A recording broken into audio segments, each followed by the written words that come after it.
He's the subject of a current art exhibit, popular podcast, and many books. His name is Banksy, an artist who works in the shadows but can't seem to avoid the limelight. Seth Doane goes in search of an elusive modern master. Most artists have an obsession that defines their work. Monet had light, Hockney has color. I've got police response time. That's Banksy in his own words from his first authorized exhibition in 14 years. Once seen as a vandal, he's now revered for his work. It sells for millions. But the famously anonymous street artist's most ambitious masterpiece may be keeping his identity hidden. Did you hear directly from Banksy? No, this is one of, I suppose, the great mysteries. I've never met him. I've never spoken to him. But you're hosting the exhibition? But we are hosting the exhibition. Putting it together required extensive planning and a cover story. Gareth James, who manages the Gallery of Modern Art in Glasgow, Scotland, was telling people they'd be refurbishing the windows. Had to keep it secret from colleagues, family and friends. You couldn't tell your family? No. We just didn't want to risk it getting out. Did you have to sign a non-disclosure agreement? Yep. The idea, James says, was for this show to just appear unannounced, like Banksy's work. Cut and Run, 25 years hard labor, features the stencils for many of his best-known images and work from as far back as the late 90s. Banksy recreates his desk and his childhood bedroom, where he explains how this scene from the cult movie Jaws inspired him. Sick vandalism. That is a deliberate mutilation of a public service message.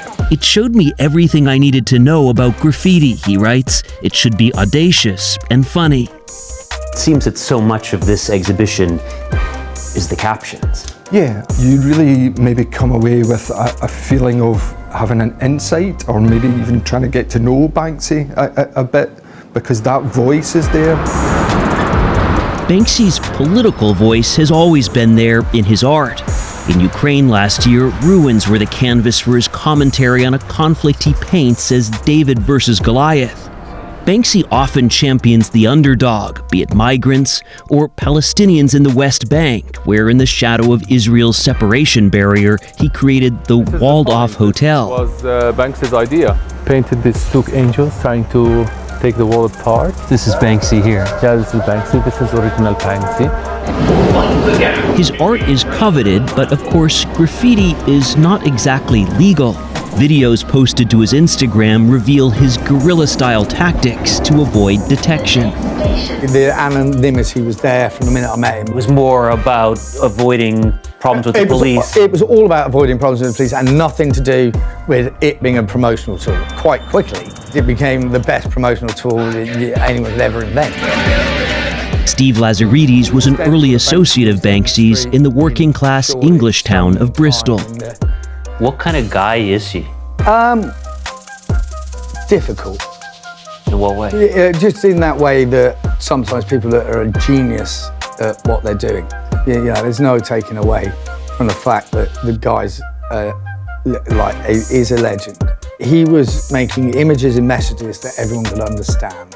And I think that's what was the game changer. Like suddenly someone was making art that you didn't feel stupid looking at. He's sometimes criticized for that too, that it's too simplistic. Yeah, but he's only criticised by, and I'm gonna swear, by in the art world.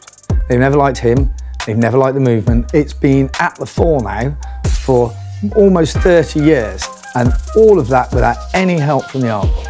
What's interesting though, there is now this dance between these two worlds. But now the art world wants it. Lazaridis says he has thousands of photos of Banksy working. Some he's published.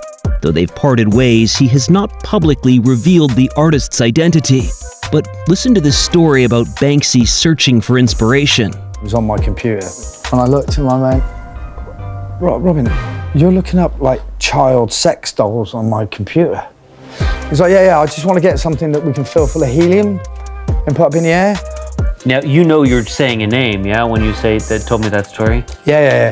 That name's out there. And who says it's true? But you said Robert. Robin, Robert, Robbie. People have been speculating about Banksy's identity for decades. Among the names tossed around are Bristol artist Robin Gunningham and Robert Del Naya from the band Massive Attack, also from Bristol. Mr. Del Naya is a graffiti artist. Yes, and I would say arguably way better than Banksy. Yeah, and there's a lot of talk that that's the same person. Yeah, I've heard the stories and it ain't the. These Banksy artworks pop up pretty much along the lines of a Massive Attack tour in this city and that city. Massive Attack is here or there. Maybe the artist who'd been at the gig and then done a piece of art. It's not. It's like, yes, it's Robert Del Naya and me and a few other people. You have to dance this very fine line. You know this information people want to know, and I don't know if you're being serious or not. Well, maybe I'm being serious and maybe I'm not. So that's as much as you're getting from me. It's a tough world to get into, Banksy's world. It's not tough, it's impossible. I deal in very important artworks by major museum artists from Picasso to Damien Hirst, and there is nowhere near this level of secrecy or gamesmanship almost. What do you mean by gamesmanship? It's a bit Wild West dealing in Banksy artworks. Akaris Andipa is one of the biggest collectors and dealers of Banksy's work out of his London gallery. Rather exclusively, Banksy has managed to create a new set of rules within the art world, which is if it doesn't have a certificate of authenticity, you should not sell it, you should not buy it. And that's astonishing. It also opens a quagmire of problems. What happens if the artist doesn't like an early work? Or what happens if the artist doesn't like the person seeking the authenticity? Yeah, problem, right? Whew, the art world is interesting. Wild West. And it seems Banksy's people can play sheriff.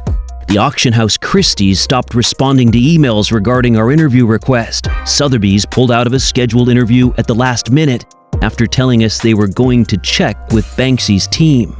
It's a closed shop. I mean, I've been dealing in his work for almost 20 years now, and it's a closed shop to me. It was Banksy's 2004 work Napalm which first piqued Andipa's interest. I was so taken by it. The perfect balance of frivolity with serious elements, you know, a message. And then you discover as you get to know his work more and more that, you know, you have a little snigger first, a little laugh, because it's light-hearted, but then you kind of suck your teeth a little.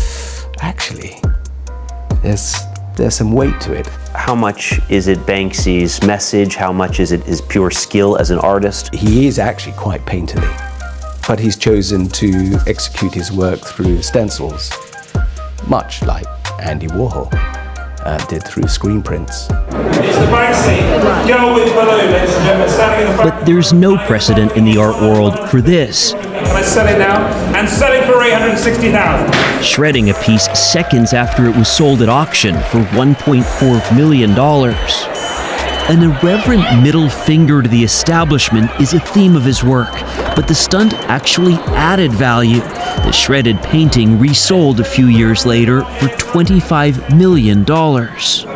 In the Glasgow exhibition, Banksy shows how he pulled it off. For all that's on display here, there's one essential implement Banksy uses, which is not the non-disclosure agreement. I still struggle to say the artist's name. I spent years absolutely not saying the artist's name for fear that I would give something away. And those who do know the artist's identity are bound or choose not to expose him. Am I going to reveal it? Probably not. There are institutions, including UK papers, that would pay a lot of money for him to be unmasked. Not one person has stepped up to take the bounty. How can that be? At the risk of overly romanticizing, one has to assume that he's a good person. He knows how to look after the people around him. Would something change if we knew his identity? I'm not sure, and I really hope we never find out.